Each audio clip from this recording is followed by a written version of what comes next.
We all come to the practice with doubts and questions, but we don't get past our doubts by not asking questions. It's more a matter of learning how to ask the right questions. There's a passage where the Buddha talks about how to overcome doubt. He says it's by paying appropriate attention to the qualities of the mind, to see whether they're skillful or not skillful, dark or bright.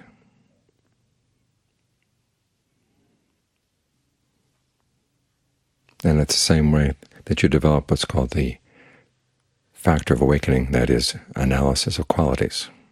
You bring appropriate attention to the qualities of the mind to see whether they're skillful or not, dark or bright. Now, analysis of qualities is the discernment factor in those factors of awakening. So we replace doubt not by belief, but with discernment.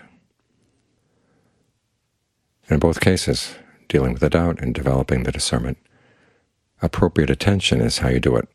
Appropriate attention is basically learning how to ask the right questions, focusing on the questions of what you're doing and the results of what you're doing. The Buddha himself said he got on the right path by noticing that he could divide his thoughts into two sorts: those that were imbued with sensuality, ill will, or cruelty on the one hand, and those that were imbued with renunciation, non-ill will, or goodwill, and harmlessness on the other. And he divided the thoughts not in terms of what he liked or didn't like, or what he found entertaining or instructive or interesting. Simply the question was, where do these thoughts lead?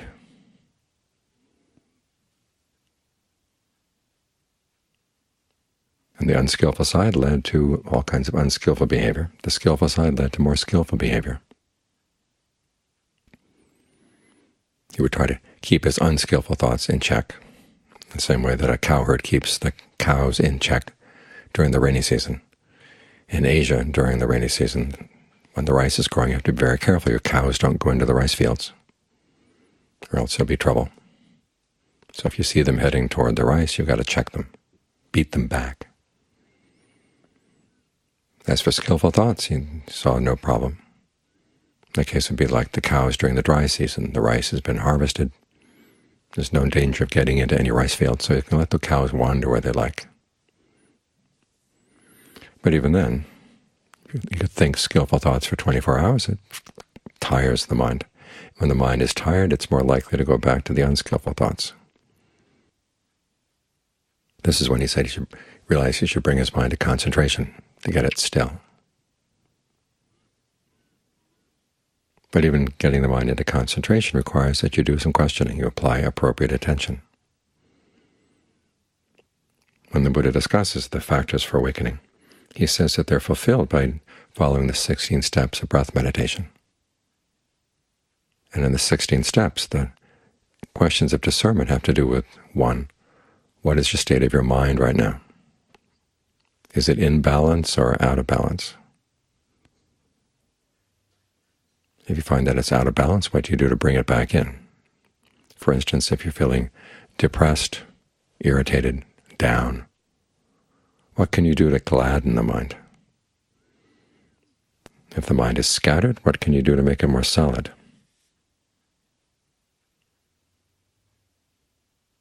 The 16 steps also give you some advice on those questions. They require first that you understand the process of fabrication in the present moment. The word fabrication, sankhara, comes in 3 types: bodily, verbal, mental.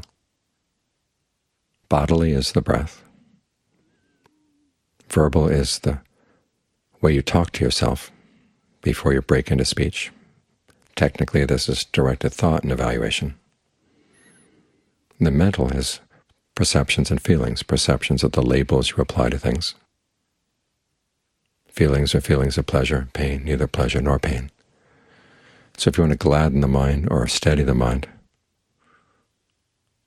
get rid of unskillful qualities, develop skillful ones.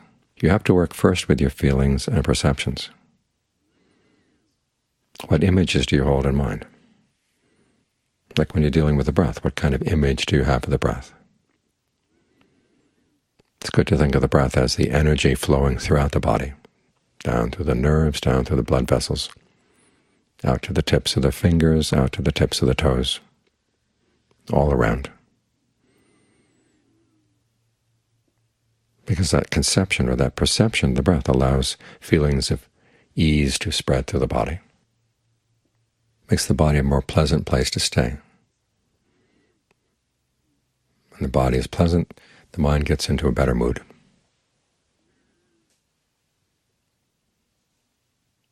It's not so irritable, and you can both gladden the mind and steady the mind by making the body feel pleasant through the breath.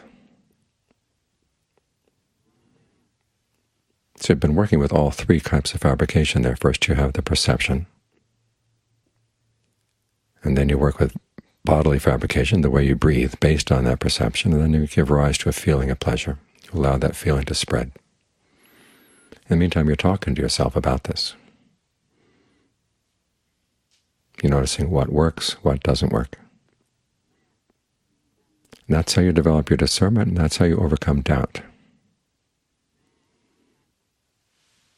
John Fuang had a nice passage where he said, if you have doubts about things, just ask yourself, is the breath coming in, is the breath going out, or is it still? Something that's right there. And if you can doubt this, then he said you're going to doubt everything in life. So at least you have something that's really sure right here. You know what the breath is doing. But you may not be so clear as to whether it's really comfortable or not. Well, you experiment.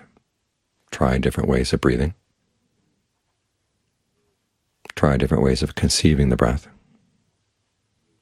Thinking of it coming in, maybe not through the nose. Think of it coming in through the eyes, the ears, down from the top of the head, coming in through the forehead, coming in from behind, coming into the back of the neck, going down the spine.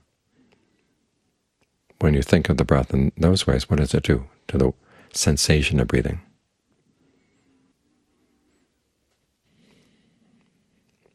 Or you can breathe in, you can think of the fact that even though the air is coming in through the nose and into the lungs, the energy that allows that to happen is actually spreading from the body itself. It can spread from the area around the navel, the area around the breastbone, any place in the body, actually. And if you hold that perception in mind, what does it do? How does that affect the way you breathe? Does it give rise to a sense of ease? Okay, maintain that perception and maintain that kind of breathing.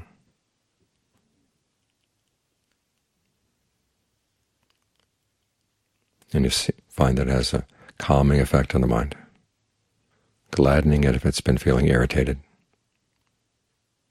steadying it if it's been feeling scattered.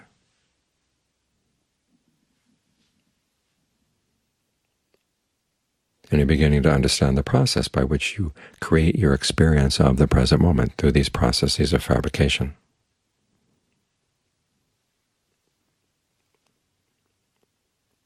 It's in this way that discernment can lead to concentration. That's one of the basic themes of those factors for awakening. They start with mindfulness, and then discernment, the analysis of qualities factor, and they end up in concentration.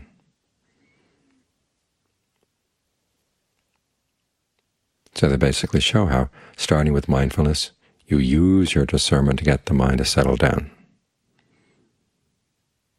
And the Buddha has other lists where it happens the other way around. You get the mind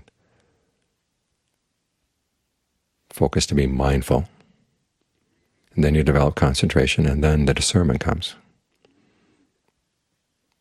It can happen either way. Different people will find that the processes vary from day to day, actually. And the ultimate level, of course, is that discernment develops your concentration, concentration develops your discernment.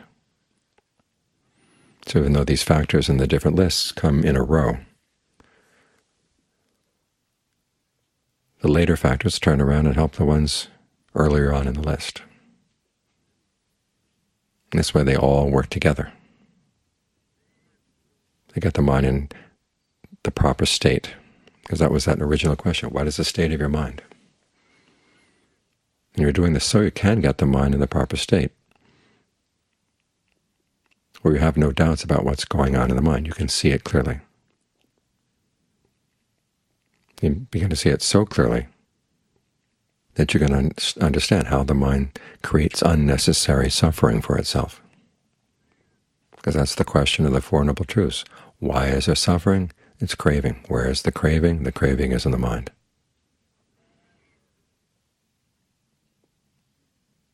So the questions of appropriate attention come back to the questions of the Four Noble Truths.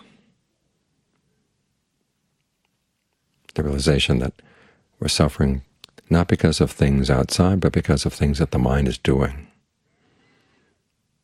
And the meditation is to get us more sensitive to exactly what the mind is doing, where it's skillful, where it's not.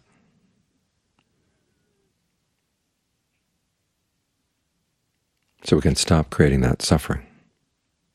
Discernment, or wisdom, is pragmatic. We're not here to discover great truths about the world outside. We're here to understand why we're causing suffering and how we can stop. It's a practical question. It's a practical form of discernment, of wisdom.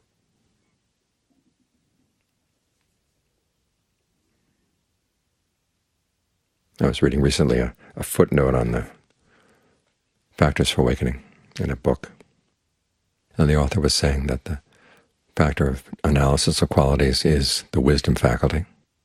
And they said, and yet it's defined as looking into what's skillful and what's not skillful in your behavior.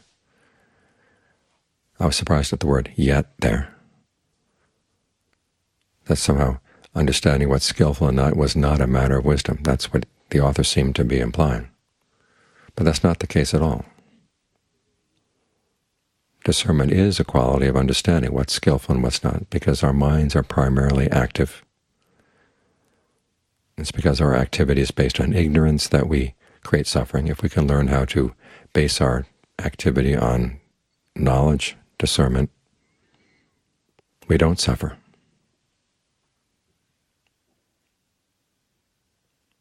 And that's what the practice is all about.